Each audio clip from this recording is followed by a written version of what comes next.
Shalom, selamat berjumpa kembali dalam khotbah singkat melalui YouTube dan media sosial lainnya. Minggu keempat bulan Januari tahun 2022. Khotbah singkat bertemakan istilah atau ungkapan yang dijumpai dalam Perjanjian Baru Alkitab. Namun pembahasannya terbatas pada dua topik, yaitu topik ke-10, Logos dan Rema. Topik ke-11, banyak yang terpanggil, tapi sedikit yang terpilih.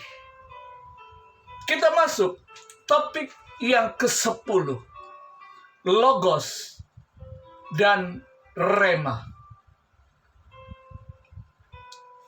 Logos dan Rema adalah dua kata dari bahasa Yunani yang utama, menggambarkan kitab suci yang diterjemahkan sebagai firman dalam Perjanjian Baru.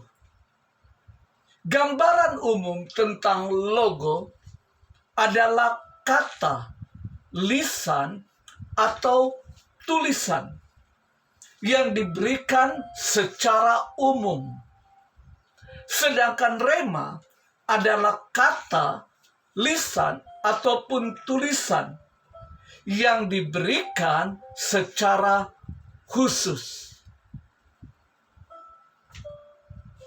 Logos merujuk terutama pada keseluruhan sabda Allah yang diilhami oleh Roh Kudus, yang adalah logos yang hidup. Logos adalah firman Allah yang diilhami dan diwahyukan, yang mengungkapkan kepribadian, karakter, rencana, tujuan. Itu adalah firman Tuhan yang tertulis. Contoh logos terdapat pada Yohanes pasal 1 ayat 1. Pada mulanya adalah firman. Firman itu bersama-sama dengan Allah. Dan firman itu adalah Allah.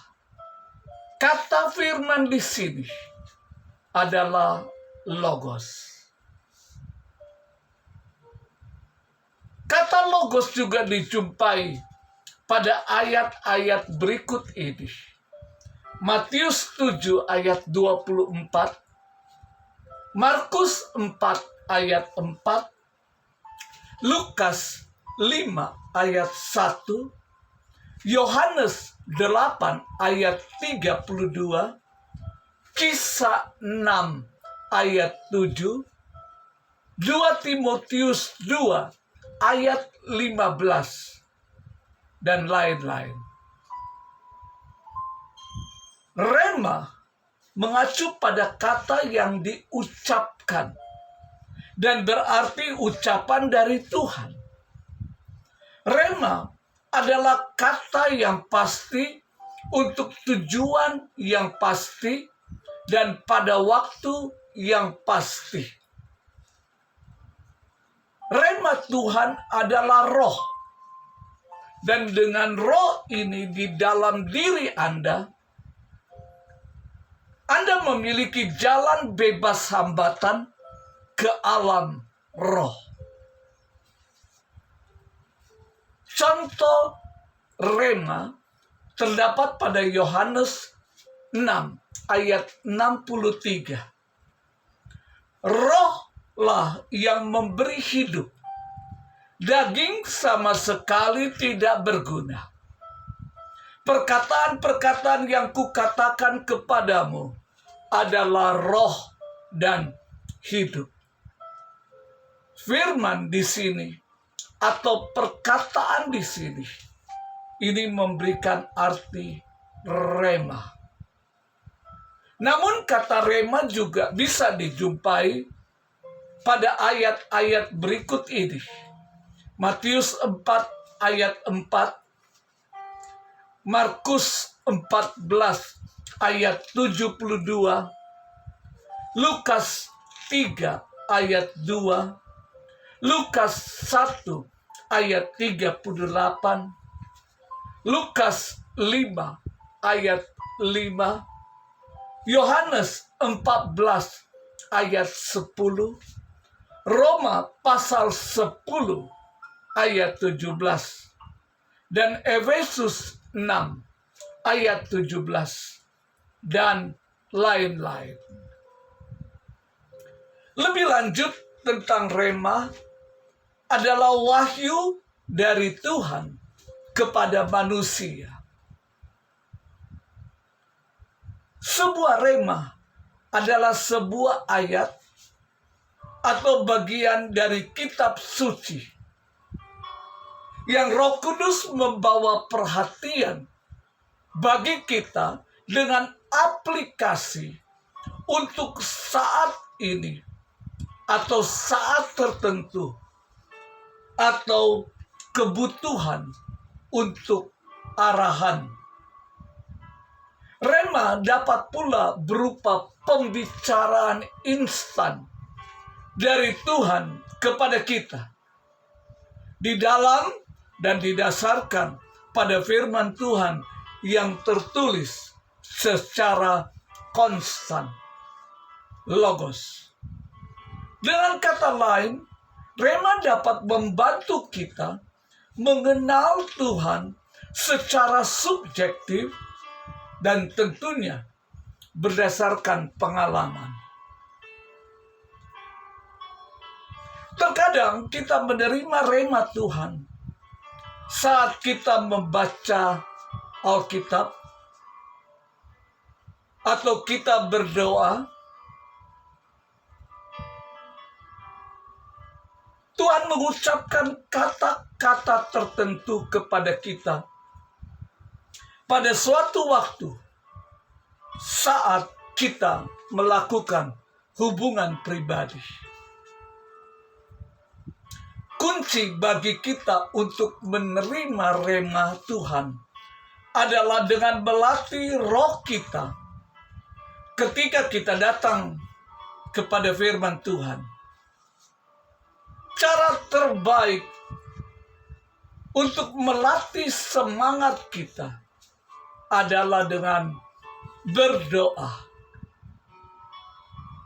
Dengan berdoa dan bersekutu dengan firman-Nya, maka kata-kata yang tertulis di halaman Alkitab itu bukan lagi sekedar kata-kata, tetapi menjadi roh dan hidup bagi kita.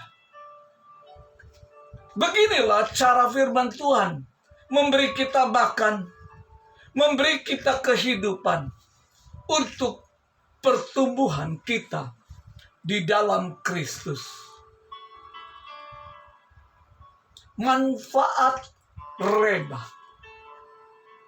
Rema tidak hanya membantu umat percaya dalam situasi tertentu, namun rema juga menanamkan Kristus sebagai kehidupan di dalam kehidupan umat percaya, sehingga kehidupan umat percaya dapat bertumbuh di dalam Dia.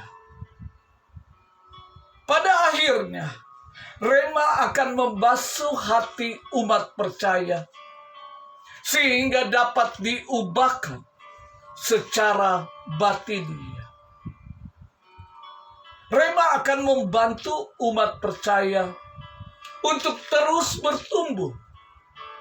Karena melalui rema akan terus mencuci dan membersihkan hati kita, umat percaya, untuk lebih peka terhadap kehendak-Nya, sehingga mendorong umat percaya untuk melakukan tindakan sesuai dengan perkataannya pada waktu yang Tuhan inginkan.